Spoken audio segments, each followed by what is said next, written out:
ଜୟ ଜଗନ୍ନାଥ ସାଙ୍ଗମାନେ। ଆମ ବ୍ୟସ୍ତତା ଲାଇଫ୍‌ର କିଛି ସମୟ କାଢ଼ିକି ଆମ ଫ୍ୟାମିଲିକି ଦେବା ନିହାତି ଦରକାର। କ'ଣ ଠିକ୍ କଲି କି ନାହିଁ ନିହାତି କମେଣ୍ଟରେ ଜଣାଇବେ। ଯାହା ବି ହେଉ ଆଜି ଥିଲା ସଟର୍‌ଡେ, ତ ସେକେଣ୍ଡ ସଟର୍‌ଡେ ଥିଲା।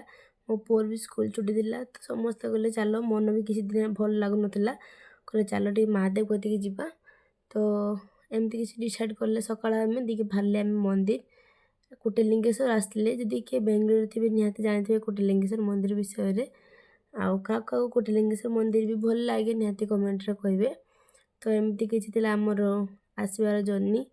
ସେଠୁ ଆସିଲେ ବସ୍‌ରେ, ସେଠୁ ଆସିକି ଆମେ ଏଠି ଓହ୍ଲେଇଲେ। ତ ଆମେ ଚାଲିଲେ ମନ୍ଦିର ଭିତରକୁ।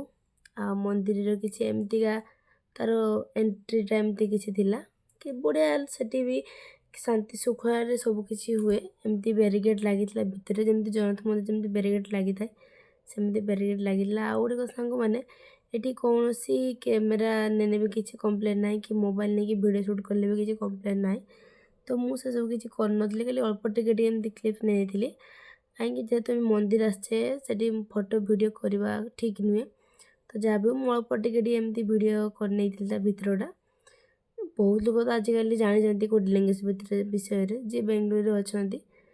ତ ଏମିତି କିଛି ଥିଲା। ଆମେ ବି ବହୁତ ଥର ଗଲେନି ମତଲବ କୋଟିଲିଙ୍ଗେଶ୍ୱର। ଭଲ ଲାଗିଲା, ଆମେ ପଳେଇ ଆସେ ଏମିତି ମହାଦେବ କତିକି। କିଛି ଏମିତି ଥିଲା ଆମର ଆଜିର ଦିନଟି। ଆଉ ଆପଣଙ୍କୁ କେମିତି ଲାଗୁଛି ଏଇ ମନ୍ଦିରଟି ନିହାତି କମେଣ୍ଟରେ କହିବେ। ଆମେ ଚାଲିଲୁ, ଟିକେ ଦୀପ ଜଳେଇଦେଲେ, ଦୀପ ଜଳେଇକି ଟିକେ ବସିଥିଲେ ଏଇଠି। ଆଉ ଦର୍ଶନ ତ ଆମର ସରିଲାନି। ଏବେ ଚାଲିଲେ ଆମେ ଘରକୁ ଯିବା, ଗୋଟେ ଖାଇଦେବା। ଖାଇନି କିଛି ବି, ସକାଳେ ଏମିତି ହିଁ ପଳେଇ ଆସିଥିଲେ ଆମେ।